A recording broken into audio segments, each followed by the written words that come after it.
चलो उतरो लोग, अब यहाँ से आगे गाड़ी ना जाई, यहाँ से पैदल चले के पड़ी। मैं इस कीचड़ में नहीं उतरने वाली हूँ। कीचड़ में ना उतरबू तो यहाँ गलीचा बिछवा दें। चला उतरा। नहीं उतरूंगी बोला ना। शिट। अरे गांव देहात के रास्ता ऐसा नहीं होला, मुंबई ना। चला उतरा। मैं नहीं उतरूंगी। उतर।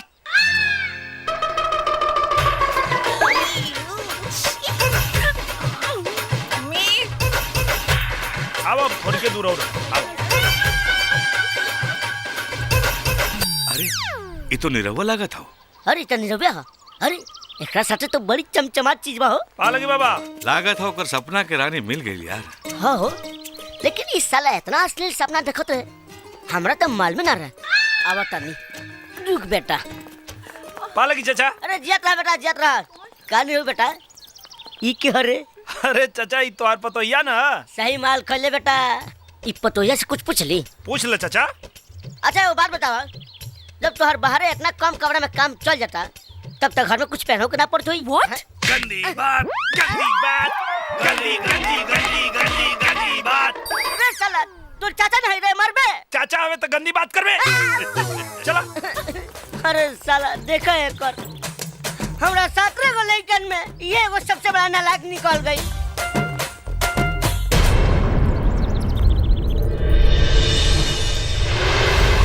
कारण निरहुआ, अरे बड़ा जबरदस्त आइटम लेके आइल बड़े रे। अरे कहाँ मिलली मुजफ्फरपुर के लीची रे? मुंबई के फारस रोड में कि बनारस के दाल मंडी में? ये किसको आइटम बोला? रुको लोग, एक समझा क्या होता नहीं। बनारस से ले आई चाहे बंबई से, तोरा बहन से शकल नहीं के न मिलत। जबान संभाल के बोल। का कह रहे हमरा से कि अगर हमारा सपना पूरा हो जाए तो आधा मोच में घूमे तू हैं? एक बाप के औलाद होवे तो घूमे आधा मोच में। ये लंगूर के हाथ में अंगूर ना लग सकेला। कुछ ना कुछ नौटंकी जरूर है। जबले नौटंकी का पर्दाफाश ना कर दे अपन मोच ना बढ़ाए। बच गई ना। चाचा चाची लगाताड़ी। माई बाबूजी का भेल रे? काहे ते चिल्लात बारे? बाबा चाचा के सपना बड़ा सुंदर बा। सामने देखा बाबूजी।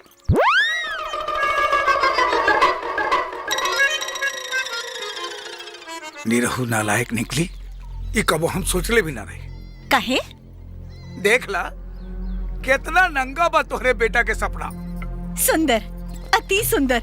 अरे बड़ी भाग्यवान पतोह बिया जी, बेटा के फांसी के फंदा से बचा ले आइल। ए माई, हाँ? फिर देरी काहे करे? अरे बहू के स्वागत की तैयारी कर जाए। एहे दुल्हन, दुल्हन, अरे थरिया सजाओ रे, अपन पतोह आइल बिया। देख ले माई, आ गेल तोर पतो। अरे रुक रुक रुक, आरती तो उतारे दा। ली माँ जी। ये हमार पूरा परिवार। आधा कपड़ा पहन के आ गईलू, कल लूगा पहन के ना सकत रहलू। मेरी मर्जी, मैं चाहे आधा कपड़ा पहनूं चाहे पूरा। आप कौन होते कुछ बोलने वाले? बम्बई ना ये गाँव है भौजी, आधा में बाधा हो जाई। Shut up. कौनो बात नहीं खे बिटिया, गुस्सा मत करा। नेक पूरा कैला, सुहाग सलामत रही। अब ये नेक क्या है? अरे स्वागत। मैं यहाँ स्वागत करवाने नहीं आई हूँ। तक गोबर डाल के अपमान कर दी का। बदतमीज। चुप।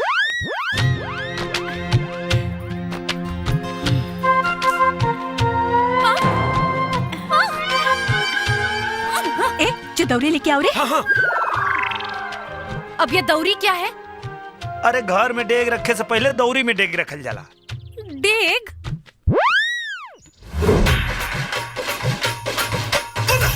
अब ए में रखा।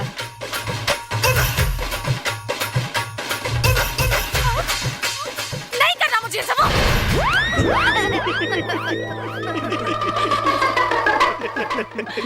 हंसा तरह सारे। दुल्हन, यह तो हर कमरा। कादेवर जी, अब हम जाएं? कहाँ जाइबू? तू नेक पुराला? ना बाबा ना, बचल कुचल नेक तू ही पुरावा। हम जात बानी। अरे आवा। ये कमरा, मैं इस कमरे में रहूंगी। आर यू मैड? यहाँ तो एसी भी नहीं है। सुना, गांव में एसी ना होला। मैं ऐसे कमरे में नहीं रहने वाली हूँ। यहाँ कितनी गर्मी हो रही है। हमरा पता बा, तोहरा बहुत गर्मी बा। तोहर यह गर्मी उतारे खातिर तो यहाँ लिया बने। ए बुड्ढे, हम लोग कब तक यहाँ पे ऐसी खड़े रहेंगे? तेरे घर में कमरा उमरा नहीं है क्या?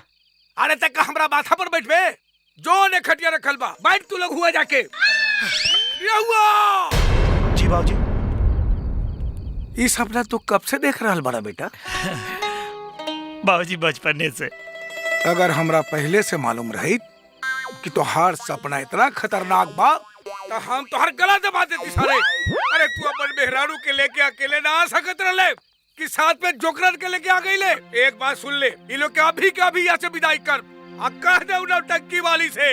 ये बुड्ढा नौटंकी वाला किसको बोला? हमरा के। अरे तू बुढ़वा केकरा के कह ले?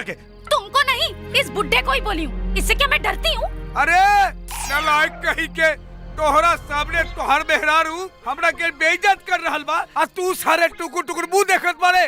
सालो नालायक कुत्ता कहीं के।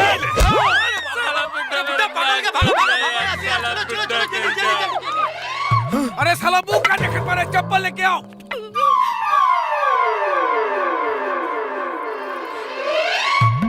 कितना खतरनाक है यार बुड्ढा। साले ने मेरा नाक तोड़ दिया यार। इस बुड्ढे को तो ना मैं एक दिन ऐसा सबक सिखाऊंगी। लगिया लोग मत, लगभग लोग तो अभी तक खाली नाक फूटल बा, और पता न का फूटे लगी। क्यों? ऐसे तो पति होने का बड़ा दम भरते हो, अपने बाप को क्यों नहीं संभालते? अरे हम का संभाली, वो हमारा के संभाल के इतना बड़ा कैले, वैसे अब तोरो के वह संभाली है। ओह गॉड, इन हालातों में मैं यहाँ कैसे रहूंगी? वह तो हम सोचता नहीं कि जब तुहार यहाँ एक दिन बितावल मुश्किल हो गई, तो तू 180 दिन कैसे बितेबू?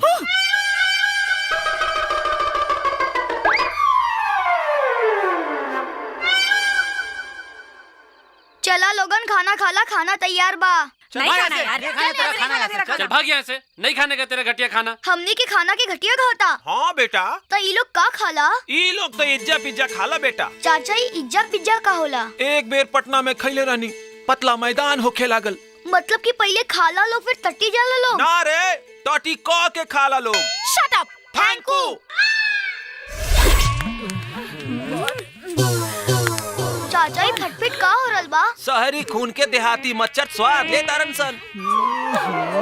कछुआ जराई दे का? अरे ना रे, एकनी के भूखल बारन सन, कम से कम मच्छर के त खाए दा। छोड़ा एकरा के जाए दा। Oh hello, where is the toilet? का? अरे पैखाना रे, शहर में टॉयलेट कहल जाला पैखाना के। ए मैडम, घर में टॉयलेट की व्यवस्था नहीं के, हौ लोटा डब्बा उठावा आ खेत में चल जा। क्या बकवास कर रहे हो? हम लोग सब टॉयलेट करने खेत में नहीं जाने वाले। जाके खेत में करे के बाद कर, ना तो मोर। शिट। का? कुछ ना रे, दतवन कर। अरे यार, ये लोग तो कह रहे हैं कि टॉयलेट करने के लिए खेत में जाना पड़ेगा। क्या? खेत में? हम लोग नहीं जाएंगे खेत में। इम्पॉसिबल है यार। Oh shit.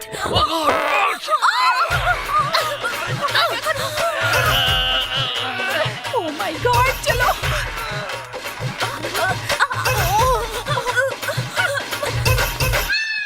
का देखत रे रे? इतना कंपनी, इतना पानी में तोहार ना हो सकी का? ना। अरे सार, इतना पानी में तो हमनी के तीनों निपट ले। क्या बात कर रहा भाई? हाँ। अरे मर्दे, रात के कुछ खैले नहीं खाता, हगबा का जा जल्दी, ना तो वो गिर जाला। जा जा जा।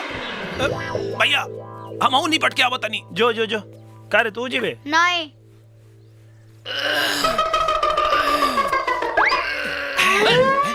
खड़ा काहे हो गिला? लड़की हवा का? हैं? अरे बैठ जाना तो चड्डी खराब हो जाई। अच्छा एगो बात बतावा, बिना खैला पीला के इतना ढेर लगावा तड़ा, खैला के बाद कितना ढेर? क्या बोला? कुछ ना, करी करी। का देखा तेरा? पिए के विचार बा का? अबे डब्बे में छेद है, सारा पानी गिर गया। सारा पानी गिर गया। तका भाई, एक काम करा, जा खेत में घिसियाला। क्या घिसियाला? अरे बुर्बक, तू लोगन शहर में कागज से पोछे लगी ना, पूछते हैं तो यहाँ खेत में घिसियावल जाला। कैसे घिसियाते हैं? बताई? ऐसे घिसियावल जाला। चला घिसियावा। बढ़िया। अरे अरे सियाओ रामचंद्र जी की जय। Excuse me, माँ सुत बाथरूम कहाँ है? हनुमान की जय। हारा हारा अरे, बाथरूम कहाँ है? नहाऊं कहाँ? कहाँ डिड़िया तारू? बाथरूम किधर है? आना रहू बाथरूम नहीं खेलौकत आवा देखा ये बाथरूम। ये कैसा बाथरूम है? ऊपर से पूरा खुला है और इसमें तो दरवाजा भी नहीं है। गांव में ऐसा नहीं होला। आई एम सॉरी, मैं ऐसे बाथरूम में नहीं नहा सकती। मैं ऐसे बाथरूम में नहीं आऊंगी। तो जा पोखरा में नहा लो। पोखरा? अरे पोखरा मतलब तालाब तालाब। हम सब खुले में नहाएंगे? अच्छा, स्विमिंग पूलवा में लंगोटा पहन के छपक्का मारे लोग तो वहाँ का पर्दा लगल रहला। नौटंकी मत करो, चुपचाप जाके नहा।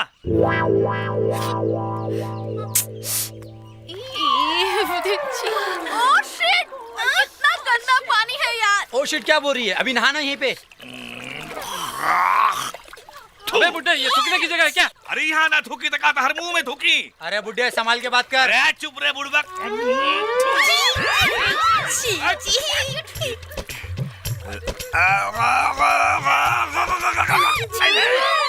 ये देखो क्या क्या हरकतें कर रहा है। क्या कर रहे हो?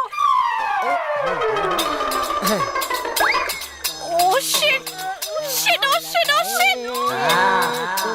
अरे इसको क्या देख रहे हो? उधर देखो, जिस पानी में हम नहा रहे हैं उसमें वो अपनी शिट धो रहा है। इस गंदे घटिया गाँव में हमको नहीं रहना। चलो यार, छी। भागो यार यहाँ से। अरे रुको यार,